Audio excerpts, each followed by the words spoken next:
And welcome back to FolkScape's afternoon concert here from Sidmouth and the Sidmouth Folk Festival. The second half of this afternoon's concert will be Lady Maisery, which is three people. I've only managed to get two of them here, I'm very glad to say. Hazel Askew and Rowan Rheingans. Thank you both very much for joining me. And I know you're on stage in, about 40 minutes, so I'm very grateful to you. First of all, tell me, Lady Maisery, where does that name come from? It's the name of a character that often appears in old ballads. So there's often Maisery or Lady Maisery, and she's quite a strong-willed character, and this name only seems to appear in folk songs, so I don't know, we just picked it for all those resonances, yeah. And Lady Maisery, quite posh then, is she? Oh, she could be, yeah. Yeah, okay. And so how did the three of you come together? Was it, because you've all got independent work to your names, as it were. So when did you three decide to come together? Exactly, yeah. We've all been instrumentalists and singers on the folk scene for all of our lives. Actually, we've all been brought up on this scene. So about 15 years ago, we kind of knew of each other on that scene and wanted to make a band that was kind of had the vocals in the centre, even though we're all instrumentalists in the band as well. And that was the reason that we brought the trio together in the first place. Yeah. Well, the name sort of gives it a clue. The vocals in the centre, it's always a story, isn't it? There's always a bit of a plot and there's always characterisation. I guess that's sort of almost a definition of folk, isn't it? Yeah, no, definitely, yeah. That's what it is. I've read a little bit about you. I'm told that you're famous for, forgive me for saying this, but you're famous for diddling.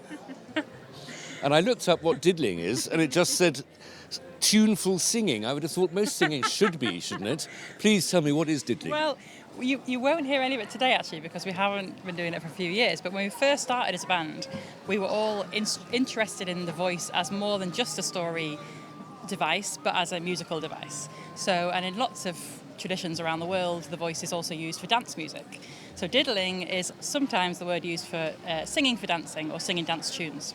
So that kind of, it was one of the themes that we were exploring in our first few albums, and it still kind of influences maybe the way that we approach arrangement, because we're all, dance music has been our kind of background. So the voice is, like you said, a storytelling device, but also like an instrument. So that's kind of like the background of that, yeah. So it's just singing without words?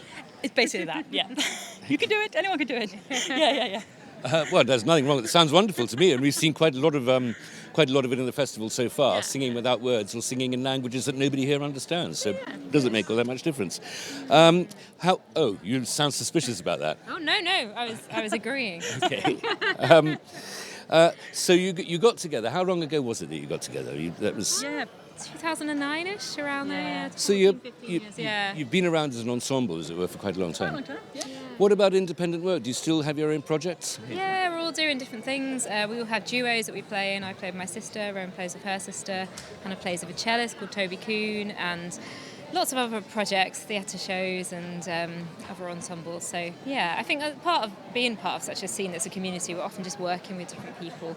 But we have we think of our band a bit like the mothership that we always come back to. Yeah. It's a safe place. Yeah. You've got what, 4 studio albums and a live album out. Any plans for further recording? Yeah, always talking about the next thing, really. We released our last album, Tender, just the end of last year, so we're still kind of enjoying the celebration of that. But then, once your head's out of that, you're kind of thinking about, we want to try this or do the next thing. So practicality is always the thing with us, because we're knitting together so many different projects and lives. Sure. But absolutely, there'll be more. Yeah. And of course, this is Sidmouth. I suppose not just Britain, but kind of globally, this is the biggest celebration of folk there is. What does it mean? I mean, have you been to Sidmouth before? What does it mean to be here and on the big stage too? Yeah, well, I've been coming here since I was about 2. So I've had many different Sidmouths in my life, from being a child and going to workshops to doing little gigs as a teenager and kind of building things up. So it's always filled with such a special feeling to be back.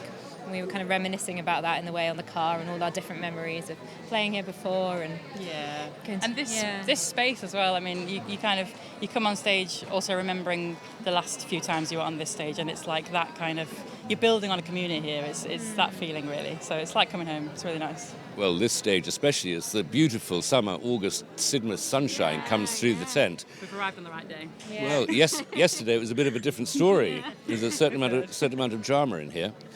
And anyway, so that's that. Next album, you're not going to name to me. You're coming on here. I have to say, I should introduce the act that's preceding you first, and do that, and probably let you go to get ready to go on stage. Thank you both so much for talking to me. Thank you.